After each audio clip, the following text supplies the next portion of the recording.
Caisson de flottaison ou cabine immersive sensorielle. Quelle est la différence entre ces nouveaux concepts, principalement pour gérer l'anxiété, le stress, pour pouvoir aller chercher de l'apaisement? Et est-ce qu'on va vraiment chercher les mêmes résultats? La caisse de flottaison, qu'on appelle aussi le float tank, est une isolation sensorielle. Donc, le principe, c'est une grande capsule, un bassin complètement fermé, qui va être rempli d'eau saturée de sel d'Epsom. Et ceci permet de flotter sans effort, de donner la sensation d'apesanteur. La température est très proche de celle de la peau. En fait, c'est une déconnexion totale. Pour les effets, c'est une relaxation profonde, une diminution du stress, récupération également musculaire, un soulagement des douleurs chroniques et de la méditation. Ce qui est recherché principalement, c'est l'isolation. Allez, on regarde ensemble. Flottaison est une thérapie de relaxation où l'on se détend dans un bassin rempli d'eau saturée en sel d'Epsom, permettant au corps de flotter sans effort. L'objectif est de couper les stimuli sensoriels externes, lumière, son, gravité, pour favoriser un état de relaxation profonde. Il revient à la mode. Un temps tombé dans l'oubli, le caisson de flottaison fait son retour dans les spas. Pour se relaxer, il n'y a rien d'autre à faire que de se laisser flotter dans un large bain au sel et au magnésium dans le silence.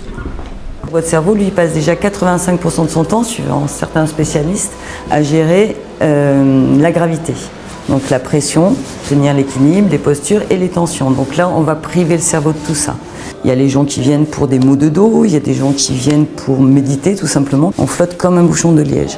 Et là, votre cerveau, privé de tous ces stimuli, il rentre en grande liberté pour aller faire son boulot, c'est-à-dire vous optimiser, vous réaligner, vous ressentez.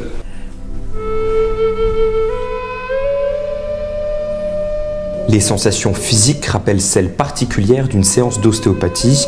Dans le même temps, des images fugaces de souvenirs remontent à la conscience, une aubaine pour les spécialistes. C'est exactement comme si on avait fait une séance d'hypnose. Et on peut travailler sur ce que les gens ont ressenti, sur les images qui sont revenues, les souvenirs qui sont revenus. Quand il y a un traumatisme, on met les gens en régression. Donc il y a plein de manières de les mettre en régression, l'hypnose en fait partie et le bain de flottaison peut en faire partie.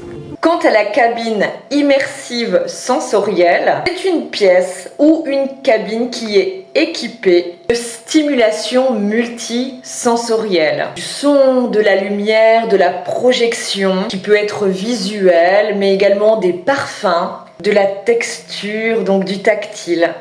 L'objectif, c'est de créer une expérience sensorielle enrichie qui va s'adapter aux besoins. Relaxation, stimulation cognitive, éveil sensoriel, une thérapie. C'est souvent utilisé dans la technique Snezelen, qui est tout simplement une approche thérapeutique. C'est ce qu'on utilise pour les personnes âgées, pour les enfants, pour les personnes en situation de handicap, pour des troubles neurodéveloppementaux. Ça peut aussi être utile dans le cadre de détente pour le grand public. Bien, la spécificité ici, c'est l'ajout et le contrôle de stimulation sensorielle.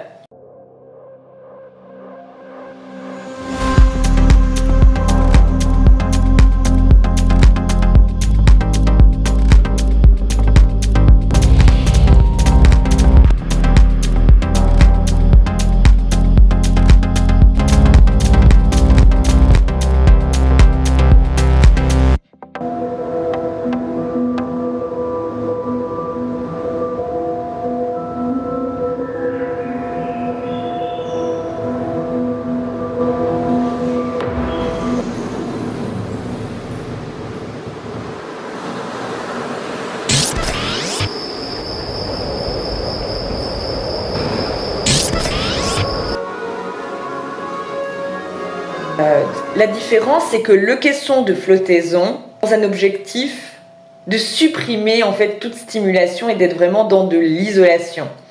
Alors que la cabine immersive sensorielle est le rajout de stimulation recherché dans un but thérapeutique.